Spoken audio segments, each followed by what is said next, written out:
JEE mains 2020 का ये question है प्रोबेबिलिटी चैप्टर का। सिंपल है। इसमें इन्होंने ये कहा है कि ए और बी दो इंडिपेंडेंट इवेंट है। Probability of A equals to है 1/3 and probability of B equals to 1/6।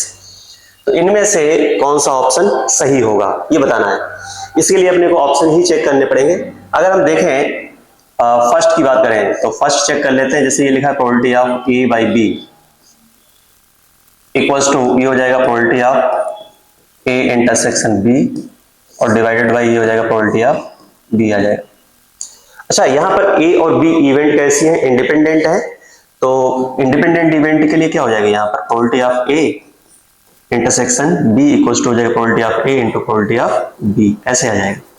तो डिवाइडेड बाई ये है प्रोबेबिलिटी ऑफ बी, ये कैंसिल आउट हो जाएगा। तो इसे मैं लिख सकता हूँ प्रोबेबिलिटी ऑफ ए को ये हो जाएगा, ये लिखा है 1/3 आ गया।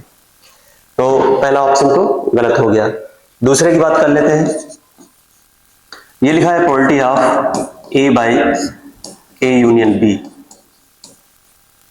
अगर हम इसकी वैल्यू फाइंड करेंगे तो ये हो जाएगा probability of A intersection A union B और डिवाइडेड बाई ये हो जाएगा probability of A union B.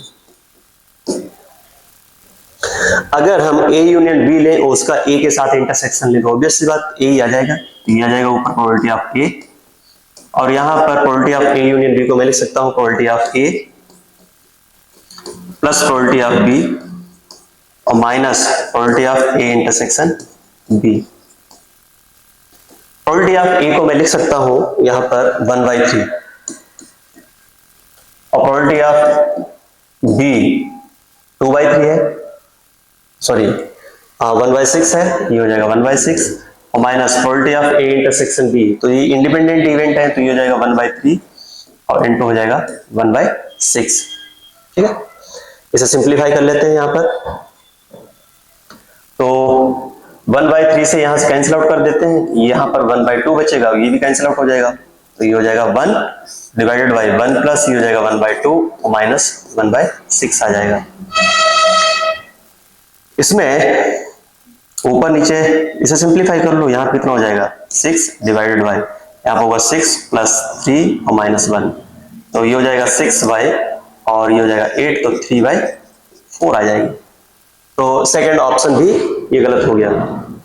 Third की अगर हम बात करें तो थर्ड में ये लिखा है probability of A by B dash, तो ये हो जाएगा probability of A intersection B complement divided by probability of B complement.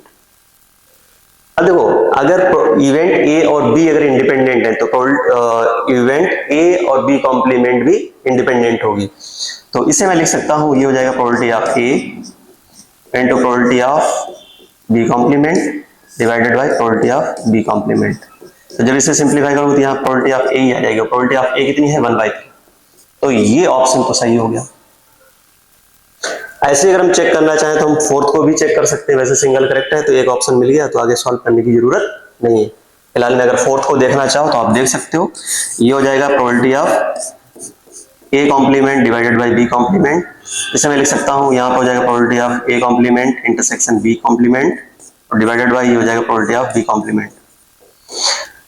Event A और बी कैसी है? इंडिपेंडेंट है, तो ए कॉम्प्लीमेंट और बी कॉम्प्लीमेंट इवेंट्स भी इंडिपेंडेंट होंगी।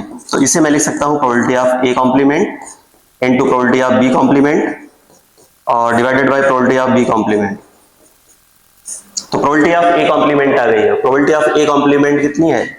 1 माइनस प्रोबेबिलिटी ऑफ ए, तो 1 माइनस प्रोबेबिलिटी ऑफ ए है, ये हो जाएगा तो 2/3 आ जाएगा। तो ऑप्शन 4 भी गलत है, तो इसका ऑप्शन केवल थर्ड सही है।